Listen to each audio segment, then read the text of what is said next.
ভক্ত হে লোরে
সকল ভক্তের চরণে আমার নিবেদন। এখানে কীর্তন আসলে দাঁড়ানো মানে দুষ্টতা বোধ ছাড়া কিছু নয়, কারণ স্বয়ং আমাদের কীর্তন সম্রাট রাধাপদ সরকার বসে আছেন। কোটি কোটি ধন্যবাদ।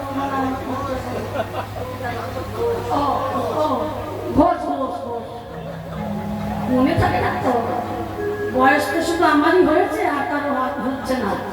যাই হোক, ভুল হয়ে যাচ্ছে, ক্ষমা করবেন। আর বড় বড় কীর্তনে আমাদের নমিতা মা বসে আছেন স্বয়ং, তারপর বসে আছেন আমাদের ভারতী বিশ্বাস। আর আমি তো কীর্তন জগতে নেই, জোর করে টেনে কীর্তন আর যারে বলে তার।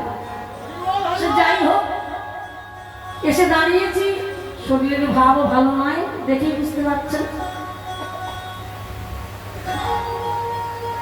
গৌর গোবিন্দের কিছু কথা মাত্র পরিবেশন করবার জন্য এই বাড়ির পাগলের দল আমাকে দাঁড় করায়। আপনারা জানেন, প্রতিবারই এই কথা বলে থাকি। তো যাই হোক, শুরু করেছি, আশা করেছি আপনার সকলে মিলে চরণ ধরে দিয়ে আমাকে আশীর্বাদ করবেন। আমার এই সামান্য ছোট মুখে যেন তার গুণান কথা কিছু মাত্র পরিবেশন হয়। তাই গৌর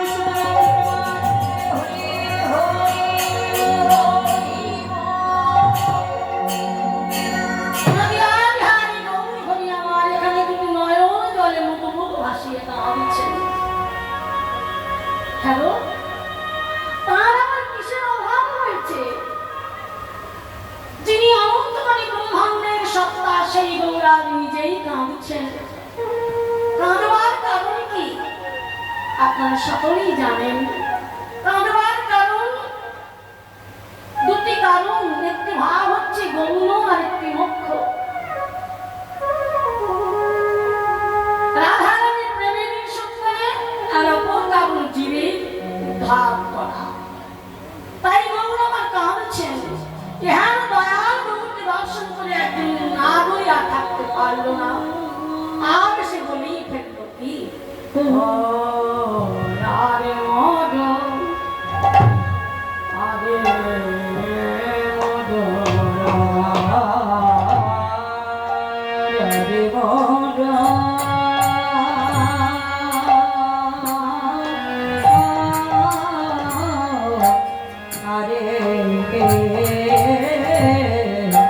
আরে মদ, দেখো আমার শ্রী গৌরাঙ্গ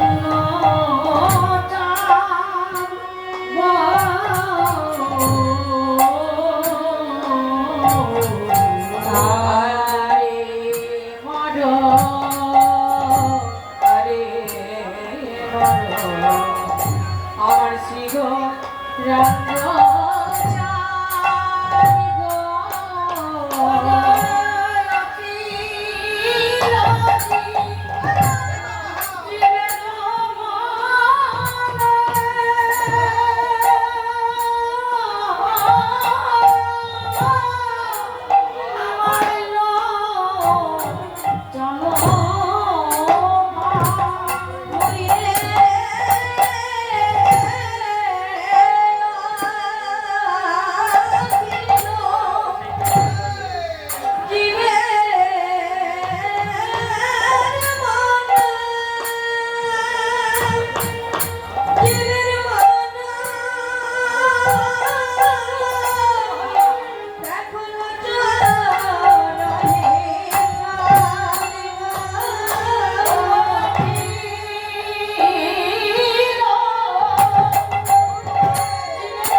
পারলো না।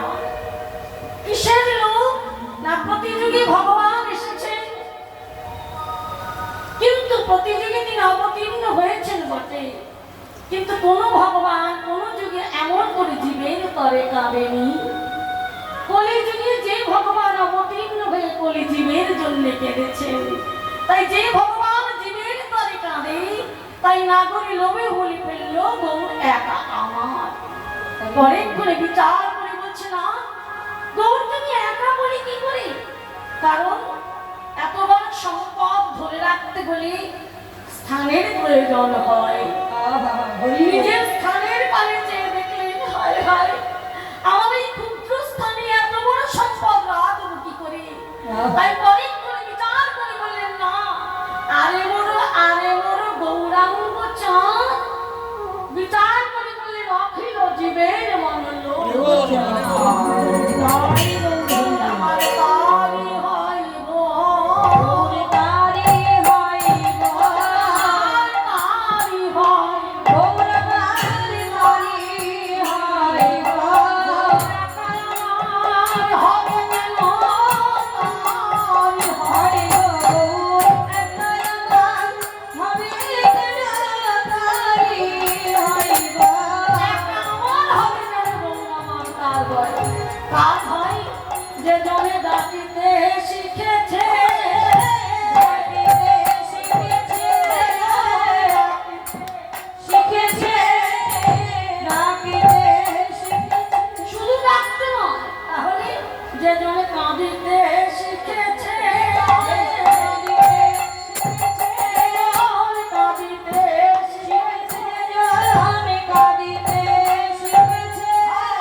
মানুষের যা যা কিছু থাকবার দরকার সবই আছে, কিন্তু সব মানুষ গৌর বলে কাঁদতে পারে না। যেজন গৌর বলে কাঁদতে শিখেছে, যার গৌর বলে প্রাণ কাঁদে নয়ন বাড়ি ঝরে, একমাত্র গৌর আমার তার হয়। ও প্রেম জলে ডুবো, প্রেম জলে ডুবো, প্রেম জলে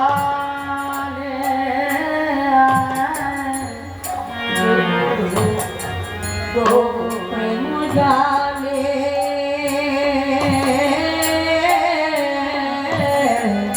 প্রেম জলে ডুবো, ডুবো ডুবো রচনা তারা তারা গো, প্রেম জলে ডুবো, ডুবো আলো চলো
ভেসে উঠেছে আমার শ্রী গৌরাঙ্গের নয়ন তারা নয়নের জলে। কিন্তু ডুবুলো কোন তারা? ওই তারা যদি ভাসে আমার গৌরীর নয়ন তারা, ডুবেছে তাহলে আকাশের তারা বলে না।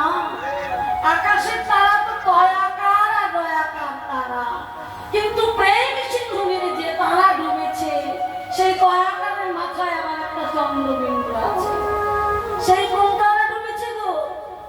ও তারাই তো ডুবিল, তারাই তো ডুবিল, তারাই তো ডুবিল, তারাই তো ডুবিল, যাদের সম্বন্ধ লেগেছে তারাই তো ডুবিল, যার সম্বন্ধ লেগেছে তারাই তো ডুবিল, যাদের সম্বন্ধ লেগেছে তারাই তো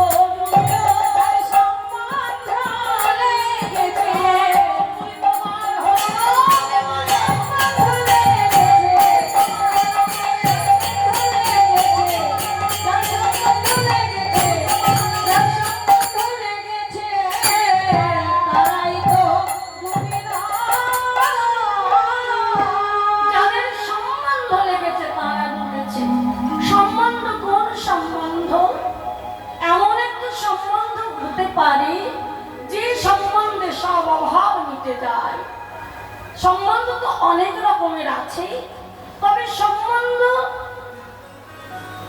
সীমাবদ্ধ সম্বন্ধ, দাসসখ্য বাৎসল্য, এগুলো সীমাবদ্ধ সম্বন্ধ। এমন একটা সম্বন্ধ আছে যে সম্বন্ধ করলে এক সম্বন্ধে সব অভাব পূর্ণ হয়ে যায়। সে সম্বন্ধ কি না, যারা আমার গৌরীর সাথে কান্তাকান্ত ভাবে সম্বন্ধ করতে পেরেছে। সে সম্বন্ধ কেমন গো? যে জন আমার গৌরী চরণে চরণে দেহ মন প্রাণ জীবন যৌবন যথা সর্বস্ব সুপে দিয়ে যেজন একবার বলার মতো বলতে পেরেছে, হে প্রাণের বাবু,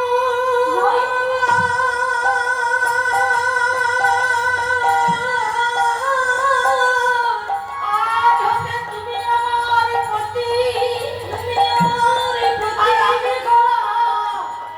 আমি হলাম তোমার চরণের দাসী, চরণে সর্বস্ব বিতাইয়ে দিয়ে চিরকালের মতো গৌর চরণের দাসী হতে পেরেছি, দাসী হতে গৌর চরণে সব সুখে দিয়ে বলে, হে গৌর আমি আর কিছু চাই না, এই জগতের চাওয়া পাওয়া সব বুঝেছি, সব জেনেছি, এবার শুধু তোমার চরণে সর্বস্ব সুখে দিয়ে শুধু একটি চাওয়া, কি চাওয়া জানো?